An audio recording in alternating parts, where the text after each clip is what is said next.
Assalamualaikum warahmatullahi wabarakatuh. Perkenalkan, kami dari kelompok 8 yang beranggotakan saya sendiri, Sakila Yuliandini. Perkenalkan, nama saya Nabila Putri Aulia. Perkenalkan, nama saya Rahmaika Putri. Akan membahas salah satu kesenian dari budaya Melayu Riau, yaitu tari makan siri atau tari persembahan. Silakan menyaksikan.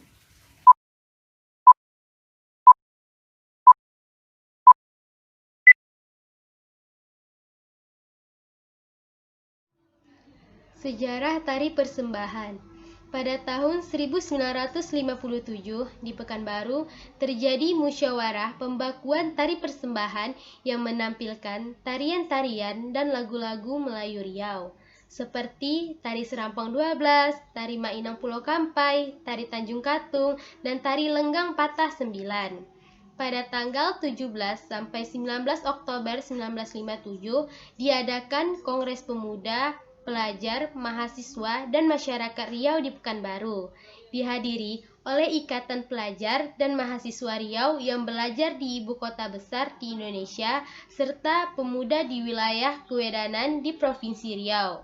Dalam menghadapi kongres tersebut, Oka Nizame Jamil ditunjuk sebagai ketua kesenian untuk mempersiapkan acara kesenian dalam rangka pembukaan Kongres Pemuda, Pelajar, Mahasiswa Masyarakat Riau. Pada saat itu, tari makan siri memiliki bentuk penyajian yang ditarikan secara berpasangan atau ditarikan oleh penari laki-laki dan penari perempuan dengan iringan piringan hitam dan lagu yang berjudul Makan Sirih. Tari Makan Sirih dipersembahkan pada acara Kongres Pemuda dengan alasan bahwa Riau belum mempunyai tarian khas yang dipakai untuk menyambut para tamu yang datang ke daerah Riau atau pada acara tertentu.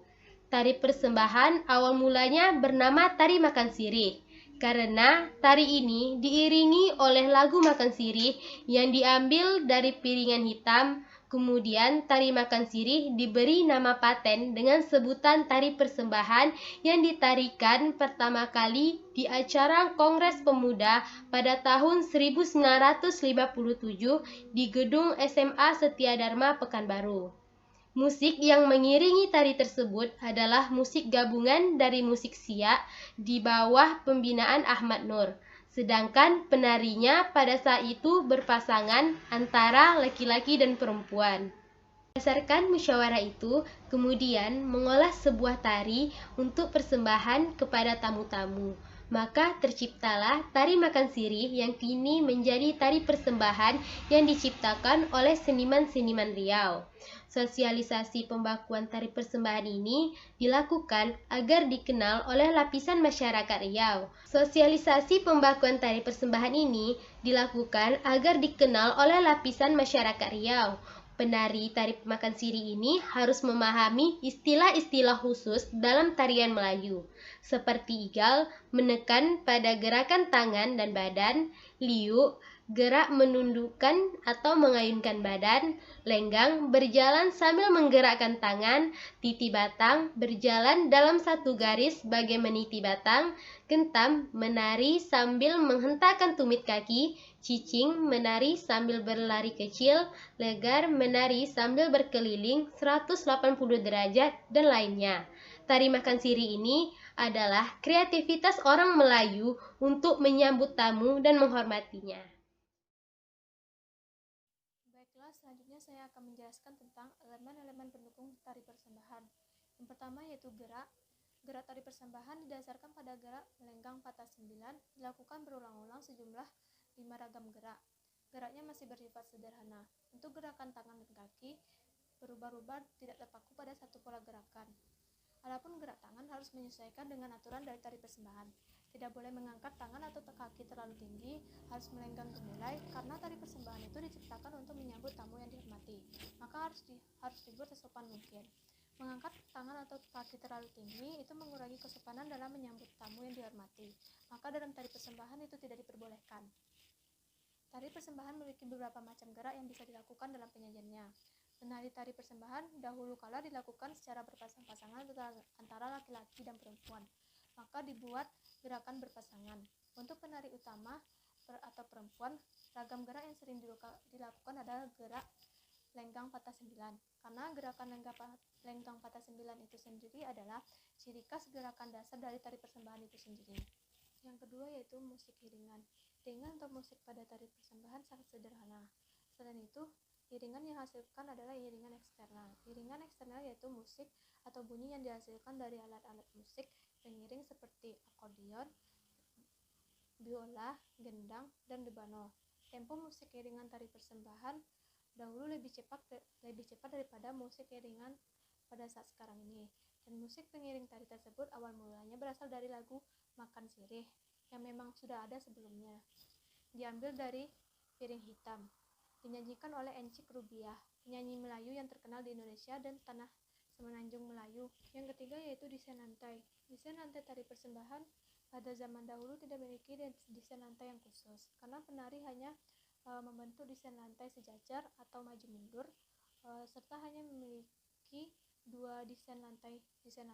Oleh karena itu, pada saat tari persembahan ditarikan berpasangan, maka desain lantai itu sendiri dibuat sangat sederhana. Yang keempat yaitu tata rias dan busana.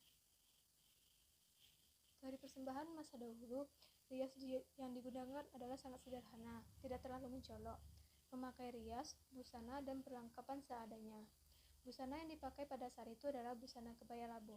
Kebaya labuh terbentuk seperti kebaya panjang yang menjuntai ke bawah, karena bentuk baju kebaya ini panjangnya 3 jari di bawah lutut, memanjang sampai ke betis, serta memiliki kancing baju sebanyak 4 atau 5 buah. Biasanya memakai kancing ketip, yaitu kancing kecil yang terlindungi oleh lidah baju. Yang kelima yaitu properti. Tepat sari digunakan sebagai perangkat yang tidak boleh lupa digunakan dalam upacara-upacara adat resmi. Oleh karena itu, tepat sirih merupakan simbol yang memiliki arti penting. Maka pada zaman dahulu pemakainya tidak boleh sembarangan. Di dalam tepat sirih terdapat combol atau cimbul yang digunakan untuk menyimpan ramuan sirih dan pinang. Combol ini disusun mengikuti aturan yang telah diterapkan. Combol merupakan komponen tepat sirih yang berjumlah 4 atau 5 buah. Untuk menyimpan pinang, kapur, gambir, tembakau, dan bunga cengkih. Combol terbentuk bulat dan tertutup. Pada bagian bawah datar agar dapat diletakkan dengan baik. Seiring perkembangan zaman, tepat sirih yang dahulu digunakan sebagai hidangan untuk acara-acara adat resmi, maka berubahlah fungsinya sebagai properti pada tari persembahan. Yang keenam yaitu tempat pertunjukan. Tempat pertunjukan tari persembahan tidak boleh ditarikan di tempat sembarangan tempat. Hanya dilakukan di dalam ruangan yang tertutup seperti gedung, istana, balai-balai pertemuan yang berada di dalam ruangan tertutup. Karena pada saat itu menyesuaikan dengan tamu terhormat yang akan disambut.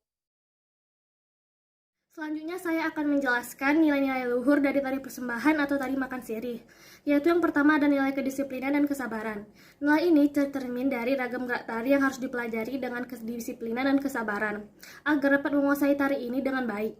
Salah satu syarat untuk dapat menarikan tari Melayu ini adalah sang penari dapat menjiwai setiap gerakan, bukan hanya melenggang saja. Selanjutnya hiburan. Tari makan sirih ini menampilkan gerakan yang indah dan alunan musik yang gembira, sehingga tamu akan merasa terhibur jika disambut dengan tarian ini. Selanjutnya pelestarian budaya. Pementasan tari ini dalam setiap pembukaan acara merupakan salah satu upaya pelestarian budaya Melayu. Ketika mementaskan tari ini, sebenarnya ada 3 hal yang dilestarikan, yaitu yang pertama lagu, tari, dan busana Melayu. Selanjutnya ada nilai kesenian. Nilai seni tari makan sirih ini terdapat pada unsur gerak, pakaian adat Riau, musik pengiring, dan lagu-lagu Melayu Riau yang dilantunkan. Unsur-unsur seni ini berpadu sehingga membentuk sebuah harmoni yang terwujud dalam pentas tari makan sirih. Selanjutnya olahraga. Nilai ini tampak sekali dari gerakan-gerakan tari makan sirih yang ritmis dan dinamis. Hal ini tentu saja sangat memerlukan kesiapan fisik penarinya. Kekuatan, ketahanan, dan kelenturan tubuh penari sangat diperlukan untuk melakukan ragam gerak tari makan sirih yang sangat indah dan penuh semangat. Dan yang terakhir nilai kreativitas. Nilai ini tercermin dari ragam gerak yang mencerminkan kreativitas orang Melayu dalam mengekspresikan keindahan. Baiklah, sekian informasi yang dapat kami sampaikan mengenai tari makan sirih atau tari persembahan. Apabila ada kesalahan, mohon dimaafkan. Assalamualaikum warahmatullahi wabarakatuh.